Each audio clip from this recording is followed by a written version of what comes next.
বৌমা, ও বৌমা, কি ব্যাপার? রাত তো অনেক হলো, খাবার কখন দেবে নাকি দেবে না? আমাকে কি না খাইয়ে মারতে চাও? না না মা, আরেকটু বাকি, এক্ষুনি দিচ্ছি, আপনি বসুন আরেকটু। মা, আজকে ফিরতে একটু দেরি হয়ে গেল। খেয়েছো তুমি? কি আর বলবো বাবা, তোর বউ তো আমাকে মানুষই মনে করে না, সারাক্ষণ মেয়েদের পিছনে পড়ে থাকে। আজকে তোর বউ আমাকে সময় মতো খেতে দেয়নি, আবার মুখে মুখে তর্কও করেছে। কি? ওর এতবার বেড়েছে? তুমি ঘুমাও, আমি দেখছি।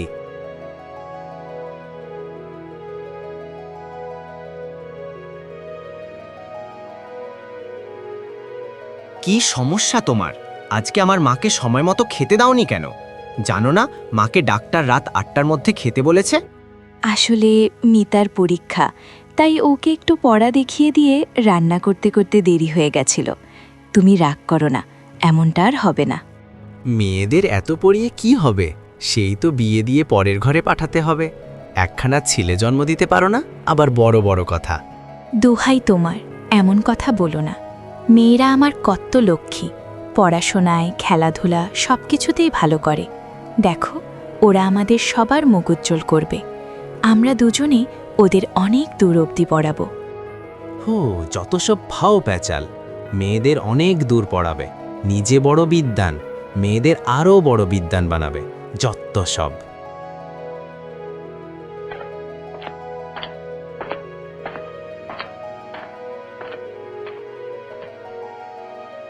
আরে কি করো, খাবার ছেড়ে উঠলে কেন?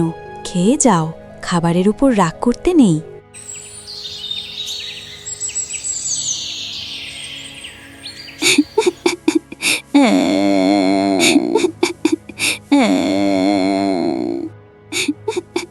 ওমা, কি হয়েছে? কাঁদছেন কেন? অপয়া পোড়ামুখী কোথাকার, আবার জিজ্ঞেস করছে কি হয়েছে। আমার সংসারটা শেষ করে ছাড়বি তুই? আজকে রঘুনাথের ছেলে হয়েছে, তাও প্রথমবারেই ছেলে। তারা সারা পাড়ায় মিষ্টি বিলিয়ে বেড়াচ্ছে, আর আমার কপাল দেখ তুই, তিনটে মেয়ে তোর। আমার ছেলের বংশ তো এবার নির্বংশ হবে। কি কপাল আমার!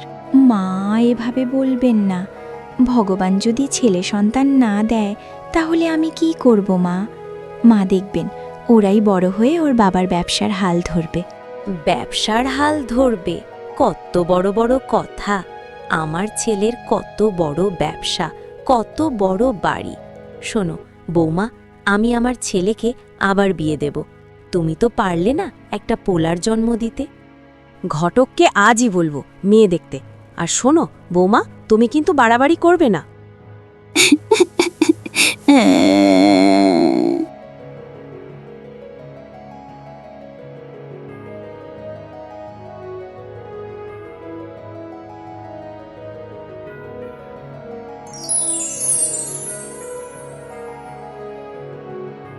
বাবারে, আমি ঘটকের সাথে কথা বলেছি তোর বিয়ের ব্যাপারে। এই বংশে তো একটা ছেলে সন্তান দরকার, না হলে তোর বংশে কে বাতি জ্বালাবে?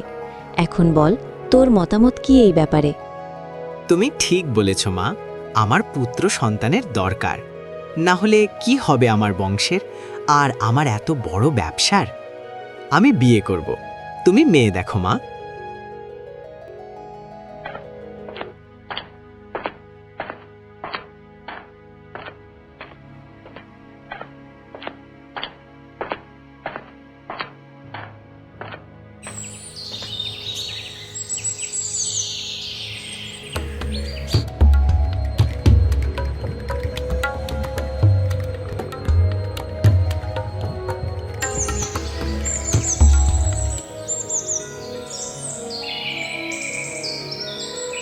মা, এই দেখো তোমার জন্য কি এনেছি।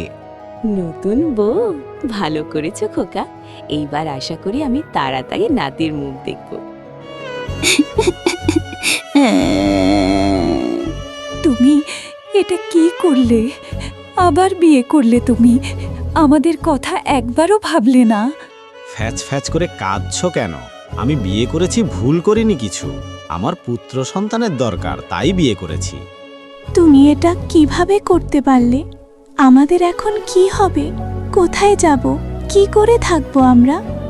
শোনো, এত কথা আমি বলতে পারবো না। বিয়ে করেছি, বেশ করেছি। তোমার ভালো লাগলে থাকো, না হয় বেরিয়ে যাও, দরজা খোলা আছে। এই অপয়ার কথায় কান দিও না তো বাবা, ও যা খুশি বলুক, কি আর করবে, কোথাও যাওয়ার তো আর জায়গা নেই।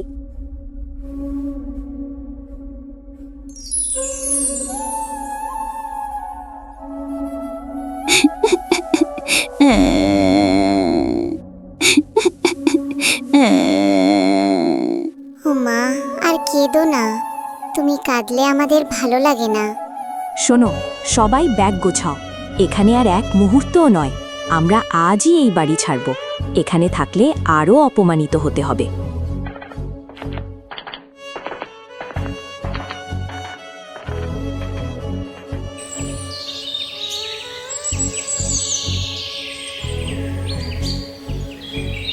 ও বড় বৌমা, কি ব্যাপার, আমাকে এখনো চা দিলে না?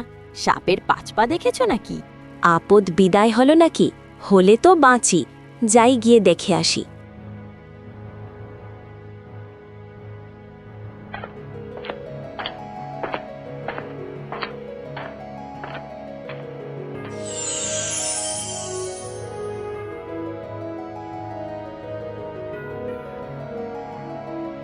মা, আমি অফিসে যাচ্ছি, কিছু লাগলে বলো।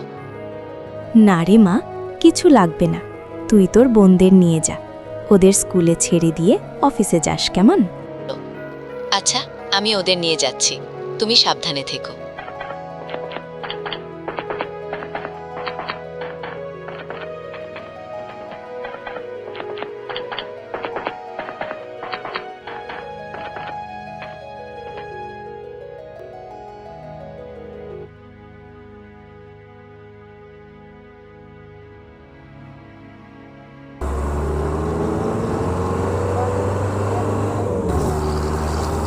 মা, আমি কিছু বলতে চাই, শুনে আবার রাগ করো না। কি এমন কথা বলবে যে ভয় পাচ্ছ? বলো, আমি শুনছি।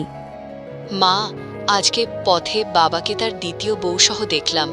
রাস্তার পাশে বসেছিল, মনে হলো তারা দুজনেই অসুস্থ। পরে খোঁজ নিয়ে জানলাম ওনাদের ছেলে নাকি ওনাদেরকে বাড়ি থেকে বের করে দিয়েছে, আর এখন পথে পথে ঘুরছে দুজনে। তুমি এই কথা বলতে ভয় পাচ্ছিলে।